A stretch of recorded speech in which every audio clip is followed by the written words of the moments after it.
and she hits Jason in the arm. And then she opens the door. It's like, right, Mortal Kombat style, man. All right, it's not through a screen. None of your dildo controllers are in possession. We're gonna do this live, real life. Okay. How's everyone doing? I'm gonna be doing Certified Menace on Jason Voorhees in Friday the 13th Part 3. And I'm just letting you know, for each franchise they do Certified Menace, I'm probably gonna try and cover all the movies or most of the movies in the main timeline. Because for Halloween, I only done the first one, 2018, and Kills, because they're like kind of one of the main timelines, the actual main timeline, and I just thought that'd be the easiest one to go over because it's only like 3 movies and shit. But anyways, let's get into it. So the first thing we get of Jason in this movie is he's stalking a farmer's family, and he's like fucking properly built. So he's like in this woman's clothesline, and she goes outside in her backyard and looks at her and just sees a big lumberjack motherfucker just like standing behind hanging t-shirts or whatever this shit. Man looks like he's been cutting up wood for half the day. Those big ass mustards. So then we get to Harold, who's basically a fat fuck husband who has a sugar addiction, kind of like I did, and he opens a cage. He finds a dead rabbit, and then he finds another snake. He finds a snake and like attacks him, like fucking darts at him, and he runs away screaming like, "Oh no!" And then there's like, man forgot he had a sentient venomous spaghetti. Like what? And then he hears a noise or something. He opens a door, and then Jason shows up and just plants a butcher's knife into his chest, and he dies. And then we get to a woman who's looking for Harold because she's like, "Harold, where the fuck have you been, bro? It's been quite a while since you came and watched TV with me." So then she's walking around and she finds a mouse. That scares the shit out of her. It scares her so much. She's like backing up as if she's seen some diseased fucking old man trying to reach out to her, trying to like ask for spare change. So she backs up to a door, and then Jason like grabs her and stabs her through the door with something. I don't know. He is strong as shit in this movie. I'm not even sure if he's still human or if he's a zombie at this point. So then we get to two of our other main characters in this movie, Rick and Chris. Chris is a woman, by the way. I'm not sure if she got her cock chopped off or I don't know if her parents are just blind. But yeah, they're hanging around in the barnyard and they hear a scream. So they're like natural fucking brain dead horror characters. They go and check it out instead of ringing the cops or instead of arming yourselves and going. They just go there basically naked. And they go to the house, and turns out it's one of their friends, Shelly, who's a prankster. He just decided to put on a fake axe and wig on his head, and he's just pretending to be dead when accidentally said. I will say, the pranks he does are pretty fucking good. And he's pretty good at making people shit themselves. So then we cut to Shelly and his friend, the woman he's trying to rizz up, Vera, I'm fairly sure her name is. They're at a shop, and Vera's about to pay for some shit. But then, this biker gang, this big, tough fucking biker people, they ride their bikes with no stabilizers. Do not fuck with them. She basically bitches Vera and be like, "Oh, you want this wallet? Be a good dog. Get on your knees and bark for me. Lick my toes. Give me a foot massage. Actually, ring up your chiropractor friend and tell him to give me a session free of charge. But get down and look at me panting." She basically just like bitches her around. Basically tells her, "Oh yeah, You want your wallet? Manners. Say yes, please, ma'am." So then she like gives it to her. I honestly was half expecting her to throw it on the ground and be like, "Yeah, fetch, good bitch, female dog." So then when they're leaving, Shelly's driving and he hits into one of the bikers' gang, and the biker sees this, and he's like only halfway through his Bruce, and he just slaps onto the fucking ground. And then when they're trying to drive out, the bikers just in their way, and he just goes to their side and he's like, "Yeah, we good? Yeah, we good." And he has like this chain and he wraps around his knuckles like a makeshift knuckle door. So he like punches their fucking windows and smashes the windshield in or whatever. I'm like, you could have ran him over. Or you could have just like drove off when he went to their side. Like you would be like, "Hey, get fucked, you up, blue ball, bitch." And then he's like, "No what? I'm not taking this. Alright? I'm not taking it up the ass anymore. I'm gonna give it up the ass." So then he reverses back and knocks over all their bikes and nearly hits your man as well. He tried to hit the black guy. Shelly didn't care. Shelly was locked in to break the fuck out of his bike. And he drives off and he's like, Cellbear, he's like, "I didn't take shit. Let's go." For some reason on my phone, I have it as one of the bikers are a female bike. What the fuck? What? Why did I misspell? So then we come back to the biker gang. They didn't like that Shelly, bonked over all their scumbag equipment. So they showed up to their campsite somehow. I don't know how the fuck they found them. They found out where they live. I swear this is set in like the 80s or 90s. So tracking equipment would have not been a thing. or I don't know. They just know where to live, and they're basically siphoning gas out of their camper van because they're like, oh, we need to get even though the guy fucked up his windows and shit, and they antagonized him first.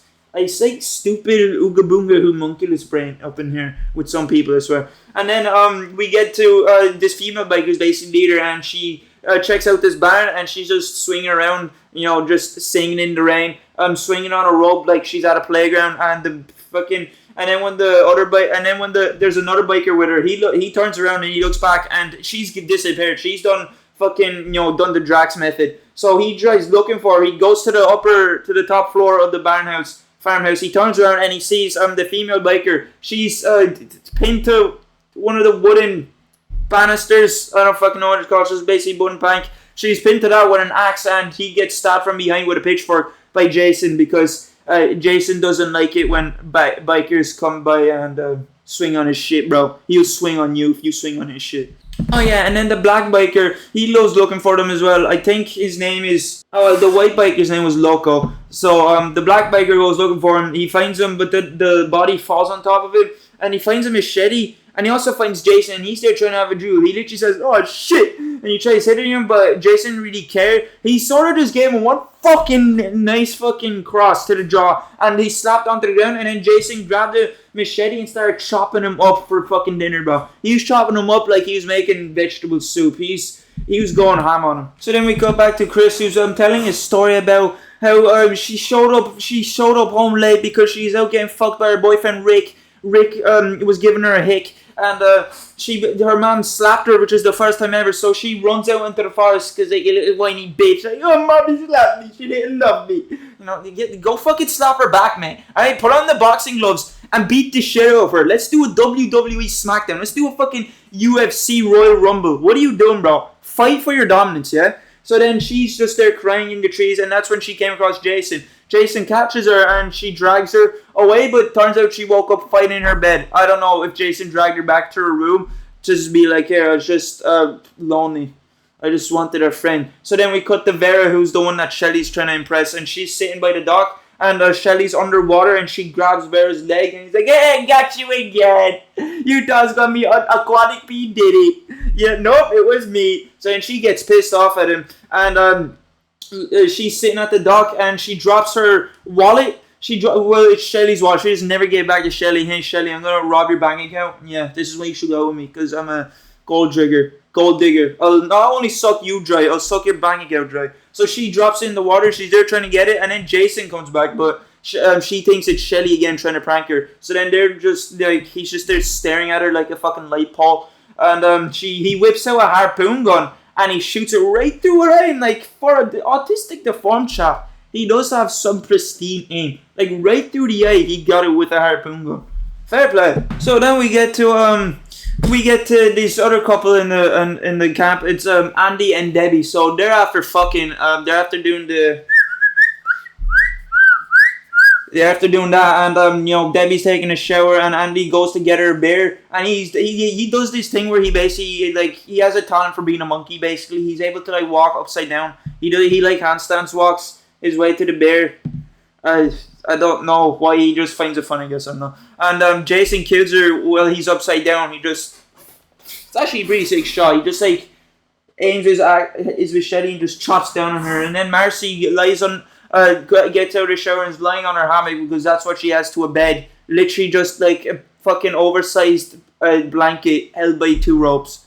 And she's lying, and she notices blood, and she sees Andy's body right above her, and then she gets impaled from underneath the blanket. Jason was the fucking P. Diddy underneath her bed and just stabbed her through the fucking body. So then we cut to this stoner couple in this movie, Jack and Marcy. Yeah. Jack and Marcy. Shelly shows up at the cabin because he got his throat slit, and Marcy thinks, yo man, stop fucking playing around, bro. We know you shoved your hand in jam and just smeared it across your neck. Alright? We know you went to rob some ketchup just to pull this prank off, okay? And he's there like, just actually dying, and Marcy's not really taking it seriously. So then they have no power, so Jack's gone into the cellar or the basement, I don't know, this basement part, and he tries to turn on the power of the breaker. He turns that shit on. Jason's standing behind him like a fucking bouncer who didn't get his ID. So then Jason grabs him and throws him up against the fucking breaker because he's about to make out with him. Some nice bromance action. So then we cut back to Marcy. She's in the cabin and she's there like, she sees Shelly still passed out on the ground after popping too many perks. So she goes over to Chris and be like, yo Chris, stop fucking around, bro. Stop being crusty, you clown. What are you doing, man? If you were actually dying, I wouldn't give a shit. But I kinda need you for something, so get your ass up. Like, so then she checks Shelly's dead corpse, and he's not. There's no response. He's not moving. Oh no! And this is when Marcy finds out he actually died, and I don't know what she could have actually done. Really, they're like out in the middle of nowhere. It's not like she's a fucking top tier vet or doctor, bro. She's a dumb stoner chick in a horror movie. So yeah, I feel like Shelly was dead either way. And then Jason shows up. He grabs a fire poker, and I thought this was gonna be a scene where Jason like shoves them into the fucking fireplace and just basically burns them alive. But no, he just like impales her with the fire poker and yeah, she's dead. So when we go back to Chris, who for some reason is looking for Rick. I can't remember where Rick went. She's literally saying, where's Rick? Like, bro, this is the perfect time for the quote. And then she's like looking around for Rick and she doesn't know this. Rick is being held hostage by Jason at the side of the cabin, bro. He literally has him in an arm lock and has his fucking mouth over his face. Is like, no, you don't tell Marcy about the fun time we're gonna have in the cabin later on. So then after Chris goes inside, Jason's like, alright, enough of this, and he just crushes his skull and pops his eyeball out, and his eyeball goes flying out like a bullet.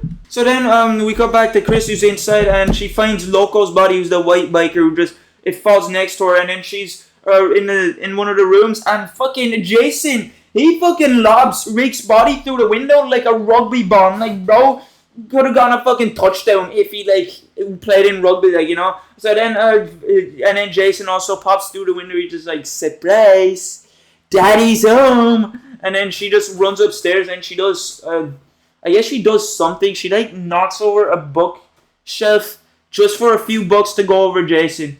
I don't know what she was trying to accomplish here. She's like trying to distract him with like the human evolution on like a human evolution book or some shit. Trying to get Jason to go, what is this? You know, I don't. It didn't really do shit. So then Chris finds Marcy's dead body in a room. She basically ran through a room, unlocked herself in there, and she finds Marcy's dead body behind a fucking a pile of clothes. She just finds Marcy's body behind clothes. And then Jason starts breaking the door down, and she has like a blade, and she hits Jason in the arm. And then she opens the door. It's like, right, Mortal Kombat style, man. Alright? It's not through a screen. None of your dildo controllers are in possession. We're gonna do this live. Real life. Okay? So then she starts attacking Jason with a blade. But Jason's like fucking been practicing with splinters. And he's like dodges everything's like, nope. Right, yeah. So then she stabs Jason in the leg. And she runs. And Jason, with his impeccable near dead shot aim, throws a knife at her and she barely misses. So then she's hanging by a window. She's basically trying to get off the cabin by climbing off a window. But then Jason grabs her just in time. And she's basically just there hanging and he's holding her by the jacket. And the jacket rips. She falls onto the ground, not breaking her legs or anything because she's Superman. So then she's by a door and she waits for Jason to walk out. And she grabs a log of shit. Like she takes a shit on the ground, grabs it and like smears it all over his face, bro. It's fucking disgusting, really. It like Jason had to go take a shower and everything. Like fuck me, you know. I'm messing. She just grabs a nearby wooden log and just bonks him over the head with it. So then, you know, Chris does the smartest you know, decision I've seen in one of these movies. She goes towards the van and the van starts up surprisingly because I swear the biker gang were siphoning gas out of it. I don't know, maybe they just forgot the toxic Coca-Cola. There's still some left in it. So then, yeah, she's driving off. You kind of think she's going to escape, but then you just check how much left of the film. It's like, it's not going to be so easy. So then she's driving. Jason's standing in the middle of the road like fucking like a hiker. But instead of, you know, doing this, he's just there like, please pick me up. So then she tries to run him over, but he kind of like moves out the way. She's driving over a bridge, and one of the bridge's boards kind of break, and the car breaks down as well. So the car is basically stuck in the bridge. She can't drive for shit. Jason shows up, teleports right beside the fucking man. She tries to he tries to grab her. He literally has her by the fucking neck, be like, "You're coming with me, Missy." But then she just rolls the window up on his arm, and she's running back to the campsite, and she runs into the barn, the big old farmhouse, and she goes upstairs. Jason busts through. Jason's a bust through. He shows up at the farmhouse as well, and he blocks the door. And meanwhile, while he's looking for Chris is just like being a monkey, just hanging on one of the wooden, I don't know, horizontal frames, whatever the fuck, a horizontal wooden plank. And Jason's just there fucking throwing shit around, fucking moving shit his way, man. He's acting as if he just like lost his Benjamin or some shit. Like his wife find out he's a scumbag who's addicted to every drug on the planet. You know, he's pissed. He's fucking angry, looking for her and all. And then when she gets the opportunity, she lands directly on top of Jason. Jason's standing directly beneath her. Like he never, thank fuck, he never went like, oh shit, free berries. You know, and then she just drops on top of him, knocking him down. She runs upstairs and blocks the entryway with like hay or some shit. Jason climbs up after her. Oh wait, no, sorry. Before that, after she dropped on Jason, she tries to go to the door and tries pushing out the plank. Fuck. And then it's like, no, it's just stuck. It's just jammed. So then Jason shows up and tries to hit her, but then he misses. So then after that, she runs up to the upper floor of the farmhouse. She she tries to block the entryway of with a block of hay. And I think, and did you forget Jason's a man? Yeah, he thinks she thinks she's like a donkey. He's just going to yeah, just start fucking munching on that shit for breakfast. But it's like he's gonna get distracted. Like no. So then she pops up behind Jason, bonks him in the head with a shovel. He hangs her.